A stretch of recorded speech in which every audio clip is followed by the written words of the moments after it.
Tšau! Mina olen Piret Fendafist ja viimased 1,5 aastat olen ma muuhulgas tegelenud ka koerte toitumise ja tervise kogemusnõustamisega ja seda siis eelkõige enda koerte põhjal. Ja täna ma tahaks rääkida teile nendest üldiselt suurte koerte teemast, ehk siis neil tekivad lamamise tulemusena küünarnukkidele nahapaksendid, kust siis kaob igasugune karv ära ja sinna jääbki alles ainult selline paks tume nahk. Ja miks ma sellest räägin, on see, et tegelikult kõik arstid ja vähemalt need, kellega mina olen rääkinud ja muuhulgas ka kasvatajad on täitsa kindlal veendumusel, et kui see juba korra on tekkinud, siis see on pöördumatu ja seda tagasi enam pöörata ei ole võimalik, ehk siis see karv sinna kunagi kasvama ei hakka. Mina aga täna kummutan selle müüdi, sellepärast et mina avastasin 2-3 nädalat tagasi, et minu koerte nahapaksenditele kasvab uuesti karv. Kui Fadil ei ole küünarnukkidega eriti teemat olnud, siis Oskaril on küünarnukid ikkagi üpris paljad, ehk siis nahapaksend on seal olnud päris korralik ja see on ikkagi hästi märgatav. Ja enne kui Oskar siit, kuna Oskarile väga ei meeldi millegipärast filmi peale jääda, siis enne kui Oskar mul siit minema jookseb, siis ma üritan teile ära näidata tema küünarnukid, et te saate aru, millest ma täpselt räägin ja kui suur see probleem tegelikult on. Nii, kohe võtame siit video.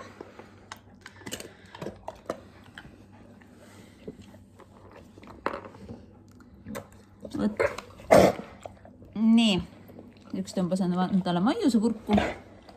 Võt selline on nüüd see nahapaksend ja nagu te näete, siis siin on näha, et siia hakkab nüüd vaikselt kasvama ka karv. Ja selles mõttes ongi, et nagu ma ütlesin, siis Oskaril on küünarnukid hullemad, Fadul on küünarnukid üpris korras, aga Fadil on jällegi pigem probleemsed need käppade täitsa siin alumised osad, millega ta sisuliselt siis istub vastu maad. Sinna tekkisid nahapaksendid ja üks oli täitsa selles mõttes nii hull, et see läks eelmisel kevadel täitsa katki.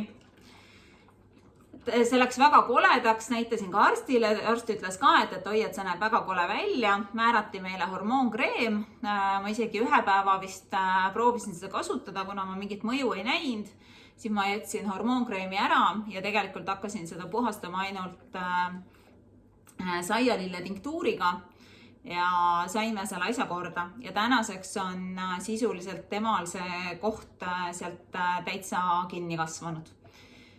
Ja kuidas ma siis seda saavutanud olen, on tegelikult see, et minu koerad on olnud viimased 1,5 aastat sisuliselt ainult nii-öelda Winner Plus loodusliku kuivtoidu peal. Ja nad saavad siiamaani hästi palju toorest juurde, nad saavad, ütleme nii, et isegi ma ei saa öelda, et ma väga palju annaks neile juur- ja puuvilju. Mõnikord saavad, aga selles mõttes pigem on see olnud selline, niimoodi pigem kaootiline, et pigem vähem, et see ei ole mingisugune selline, kus ma ütlen, et need iga nädal ma neile keedan ja püreestan ja teen. Et pigem on nad ikkagi täna olnud erinevatel põhjustel rohkem kuivtoidu peal. Toorest saavad nad saavad hakkliha, seasabasid, on saanud kalkunikaelu, on saanud veisesaba, et mida iganes ma nii-öelda parasjagu kätte saan, neid nad saavad, aga ütleme jah, et selles mõttes ma arvan, et 90% ikkagi oma toidust saavad nad kuiv- ja märgtoiduna. Mida ma olen lisaks veel teinud, on see, et ma olen hästi palju nende organismi puhastanud. Ehk siis kui me räägime nüüd koera mikrobiomist, siis tegelikult enamus koerte hädasid hakkavad sellest, et see mikrobiom on katki. Mikrobiom siis nii-öelda kaitseb koera organismi igasuguste patogeenide ja ravimite ja kõikide mõjude eest. ja kui see nüüd on katki, siis see tähendabki, et ta ei suuda pakkuda koerale piisavalt kaitset. Ja mina olen siis juba viimased 1,5 aastat pannud, võib-olla isegi pigem aasta, olen ma siis pannud oma koerte toidusedelisse juurde klorella, õunaäädika. Õunaäädikas on väga hea pärmseene vohamisega võitlemiseks.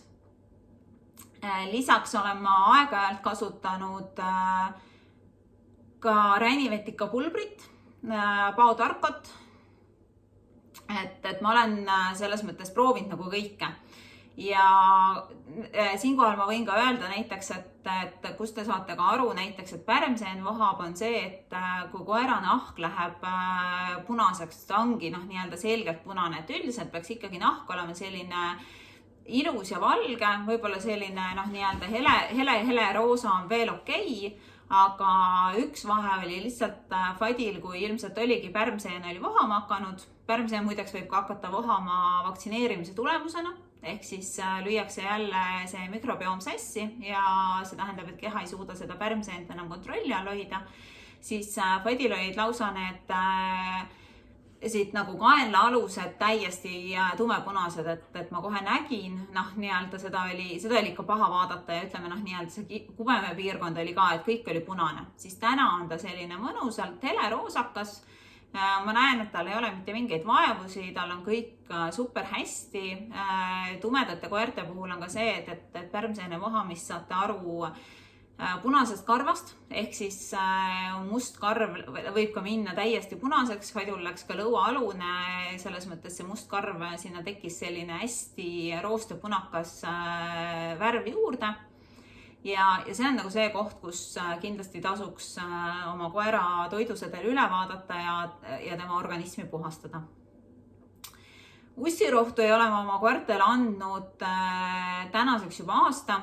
Olen kasutanud selle asemel küüslaugu graanuleid, sellepärast et ma lihtsalt ei taha enam oma koeri igasuguste erinevate asjadega mürgitada, küll ussirohud, küll puugirohud.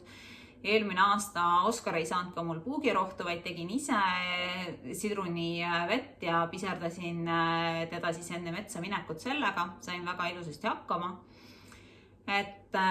Ja vaktsineerimise osas ma täna ütlen, et ma isegi ei oska öelda, kas ja kui palju ma oma koeri vaktsineerin. Jällegi see sama koht, et ma tegelikult ei taha neid ilma asjata mürgitada.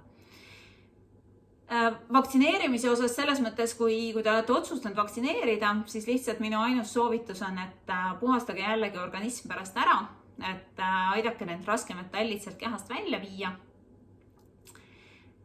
Ja ega selles mõttes ongi, et ütleme nii, et see koera tervis on täpselt sama oluline nagu meie enda tervis ja minu jaoks on ta isegi võib-olla sutsukene olulisem just sellepärast, et kui me võtame, kui vähe tegelikult koerad elavad, nad on meie kõrval heal juhul, suured koerad selles mõttes seal 15 aastat on nagu ülim maksimum, eks ole, et see on, selle osas peaks olema nagu tohutult õnnelik, halvemal juhul on selleks vanuseks kõigest 8, 9, 10 aastat, et kõik, mis on üle 10, on juba puhas boonus tegelikult. Ja miks mitte aidata oma lemmikul elada võimalikult pikka, võimalikult täisväärtuslikku ja võimalikult probleemide vaba elu. Mina hästi usun sellesse, et meie koerte puhul kehtib ka ütlus, et sa oled see, mida sa sööd. Seega mõelge lihtsalt, vaadake korra neid toitude koostisi, mõelge korra, kas te tahate oma koertele sisse sööta asju, mida te võib-olla ise ei sööks. Ja loomulikult, kui te oletegi valmis ise sööma kaaliumkloriidi, siis loomulikult te võite ka seda koerale anda. Mina täna ei taha, samamoodi mina ei taha süüa kondi ega lihajahu ja see on ka see koht, miks ma tegelikult hästi jälgin, mis minu koera toidus on. Seekord ma lõpetan. Tahangi lihtsalt öelda, et minu koerad on elav näide sellest, et toiduga on võimalik koera tervist väga palju parandada. Ja kui on küsimusi, siis te võite mulle kirjutada, andmed leiate te kodulehelt, võite helistada, võime arutada mis iganes koertega seonduvatel teemadel, aitan nii palju, kui ma oskan.